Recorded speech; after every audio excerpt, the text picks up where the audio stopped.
بسم اللہ الرحمن الرحیم۔ السلام علیکم ورحمۃ اللہ وبرکاتہ۔ ایک صاحب نے سوال کیا ہے کہ گرمیوں کے موسم میں پنڈلیوں پر خارش کیوں ہوتی ہے؟ بھئی اپنے اپنے انداز کے سوال ہوتے ہیں سب کے، کوشش کرتا ہوں کہ سب کو ان کے مزاج کے مطابق جواب دیا جائے۔ پسینہ آتا ہے نا گرمیوں کے موسم میں سارے جسم پر، بالخصوص ٹانگوں پر بھی زیادہ آتا ہے۔ چہرے پر تو بندہ صاف کر لیتا ہے رومال کے ساتھ، ٹشو کے ساتھ، جسم سے بھی صاف کر لیتا ہے، لیکن پنڈلیوں پر صاف نہیں کرتے ہم اکثر۔ جب یہ پسینہ آتا ہے اس کے ساتھ نمکیات نکلتے ہیں، نمکیات کی ایک تہ جلد کے اوپر جم جاتی ہے، نتیجہ وہ نمکیات وہاں پر خراش پیدا کرتے ہیں اور وہاں پر خارش ہوتی ہے، اکثر پھنسیاں بھی بن جاتی ہیں۔ اکثر ایسا ہوتا ہے کہ جلدی میں جب ہم غسل کرتے ہیں تو منہ کو، سر کو، بازوؤں کو اچھی طرح مل لیتے ہیں، لیکن ٹانگوں کی طرف دھیان ہی کوئی نہیں ہوتا۔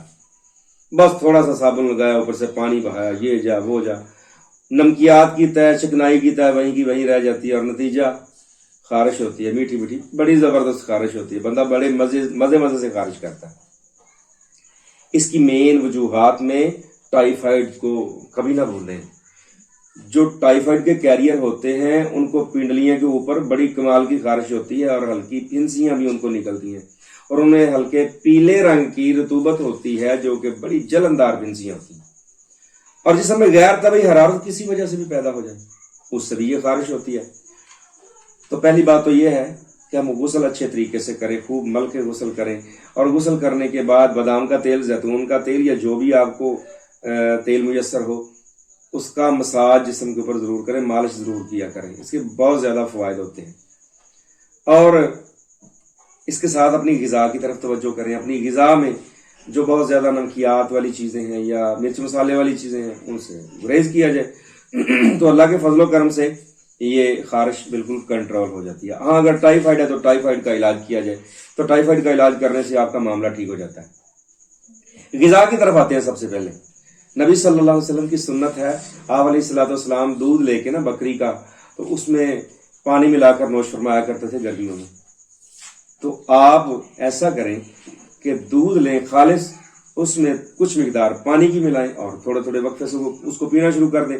آپ کو چھوٹا پیشاب کھل کے آنا شروع ہو جائے گا، نتیجہ جسم سے حرارت کی کمی اور نمکیات کا معاملہ بھی اعتدال پہ آ جائے گا، اور آپ کی وہ جو خارش ہے انشاءاللہ وہ ختم ہو جائے گی۔ اور دوائی کے طور پہ ایک ایسا نسخہ جو کہ بہت ہی کمال کا ہے، اس سے نیند بھی کھل کے آئے گی، خارش بھی کنٹرول ہوگی۔ جو گرمیوں کے موسم میں پنڈلیوں میں درد ہوتا ہے اس سے بھی چھٹکارا مل جائے گا انشاءاللہ، کافی زیادہ فائدہ اس کے۔ تو اس میں ہے خشک دھنیا، یعنی کشنیز ہم اس کو کہتے ہیں، کشنیز، زیرہ سفید، سونف، مغز کدو، مغز خربوزہ، گوند کتیرا، تخم کاہو اور گل سرخ، 8 چیزیں ہیں۔ پھر عرض کیے دیتا ہوں، یہ سائٹ پہ انشاءاللہ اسکرین پہ آپ کو اس کا نسخہ مل بھی جائے گا انشاءاللہ۔ کشنیز، زیرہ سفید، سونف، مغز کدو، مغز خربوزہ، گوند کتیرا، تخم کاہو اور گل سرخ، یہ 50 سورس سے چیزیں لے لیں، صاف ستھری کر لیں، برابر وزن لینی ہے، ان کو باریک کر لیں۔ اگر آپ کو شوگر نہیں ہے، میٹھا پسند کرتے ہیں، اس کا ذائقہ بہتر کرنا ہے، تو اس میں آپ کچھ مقدار اپنے ذائقے کے مطابق اس میں چینی بھی گرائنڈ کر لیں۔ اس کا 1 ٹی اسپون صبح، 1 بوقت عصر دودھ ملے پانی کے ساتھ استعمال کریں۔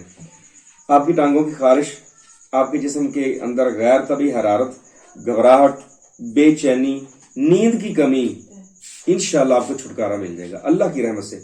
اور اس کے ساتھ اگر آپ شربت دینار یا شربت بزوری کسی بھی اچھی کمپنی کا لے لیں تو بہت زیادہ فائدہ آپ کو ملیں گے انشاءاللہ۔ تو یہ تھا ایک چھوٹا سا کلیہ پنڈلیوں کی، ٹانگوں کی خارش جو کہ گرمیوں کے موسم میں ہوتی ہے، اس کو کنٹرول کرنے کا۔ تو اپنی غذا کی طرف بھی خصوصی توجہ کیا کریں، اپنی غذا کو بہتر کریں، اور اس میں سے مرچ مسالے کم سے کم اس میں استعمال کریں، تو اللہ کی رحمت سے آپ کے سارے معاملے ٹھیک ہو جائیں گے۔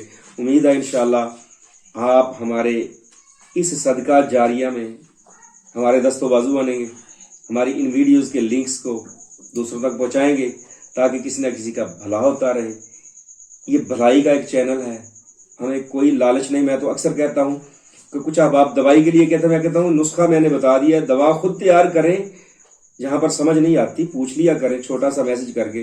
لیکن بعض احباب میسج بہت زیادہ کرتے ہیں، لیکن الحمدللہ ان احباب کو بھی بتایا کہ میں ان کی پوری طرح رہنمائی کرنے کی کوشش کرتا ہوں جہاں ہو سکتا ہے، جہاں تک ہو سکتا ہے، کیونکہ انسان کچھ غلطیاں بھی ہوتی ہیں. خیر، اللہ آسانی والا معاملہ فرمائے گا. آپ ہمارے ساتھ رہیں، دعاؤں میں یاد رکھیں. جزاک اللہ خیر. السلام علیکم ورحمۃ اللہ وبرکاتہ.